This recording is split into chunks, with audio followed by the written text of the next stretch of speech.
Hi எல்லோருக்கும் வணக்கம். நேற்று பிக் பாஸ் லைவ் பார்த்துக்கிட்டு இருந்தேன். அப்போ எல்லாம் ஒரு சம்பவம் ஒன்று ஆகி போச்சு.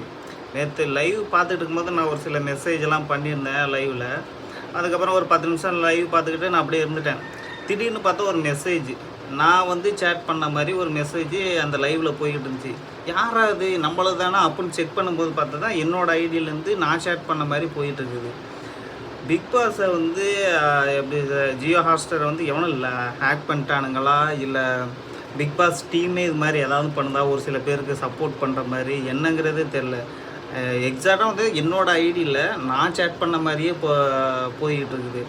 இது மாதிரி வேறு யாருக்கும் லைவ் சேட்டில் நீங்கள் பண்ணுறது மாதிரி போயிருக்கா என்ன எதுவும் தெரில. அதேமாதிரி நான் சேட் பண்ணும்போது இன்னொருத்தரை அதே மாதிரி மெசேஜ் பண்ணேன். என்னோடய ஐடியிலேருந்து நான் சேட் பண்ண மாதிரி மெசேஜ் எல்லாம் போய்கிட்டு இருக்குது அப்படின்னு அவரும் கமெண்ட் பண்ணிதான். அப்போ நானும் சரி ஓகே நம்மளே ஒரு ரிப்ளை பண்ணுவோம், பிக் பாஸ் டீமுக்கே தெரியட்டும் இவங்க பண்ணுறாங்களா இல்லை ஹேக்கர் பண்ணுறாங்களா என்னங்கிறதே தெரில.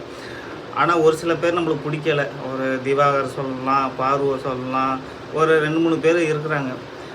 அவங்கெல்லாம் இன்னமும் எலிமினேட் ஆகாமல் உள்ளாரே இருக்கிறாங்களே, இது ஒரு ரீசனாக இருக்குமா, இல்லை பிக் பாஸே சப்போர்ட் பண்ணுதா, இல்லை உள்ளார வச்சுருக்கிறாங்களா, இவங்க தான் ஃபைட் பண்ணுறாங்க போகிறாங்க அப்படின்னு என்ன ஒன்றும் புரியலை. இது மாதிரி நீ யாரும் லைவ் சேட்டில் சேட் பண்ணி உங்கள் மெசேஜ் இதே மாதிரி நீங்கள் பண்ணாமே போயிருக்கா அப்படிங்கிறது கமெண்டில் சொல்லுங்கள்.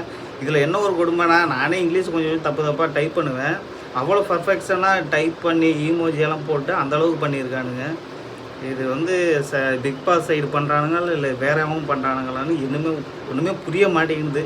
அதே மாதிரி நேற்று வந்து பிக் பாஸ் கேவலமாக போயிட்டுருக்குதுன்னு பிக் பாஸுன்னு தெரிஞ்சு போச்சு. இதில் வந்து பிக் பாஸ் சொல்கிறாரு, அடுத்த வாரத்துலேருந்து நல்லா நீங்கள் கண்டஸ்டன்ட்லாம் நல்லா இது பண்ணுங்க, வீட்டில் வந்து அப்படி இப்படி தான் நடக்கும் அப்படி இப்படிலாம் சத்தியம் வாங்குறாரு. தெரிஞ்சு போச்சு பிக் பாஸ் அவ்வளோ கேவலமாக போயிட்டு இருக்குதுன்னு. அதனால் அடுத்த வாரத்துலேருந்து நீங்கள் நல்லா பண்ணணும், சத்தியம் பண்ணுங்க அப்படிலாம் கேட்டுட்ருக்காரு. ஓகே, உங்களுக்கு இது மாதிரி லைவ் சேட்டில் வந்து எதுவும் ப்ராப்ளம் ஆகிருக்கா, வேறு யாரும் மெசேஜ் பண்ண மாதிரி இருக்காங்கன்னா கமெண்டில் பண்ணுங்கள். ஓகே, பாய்.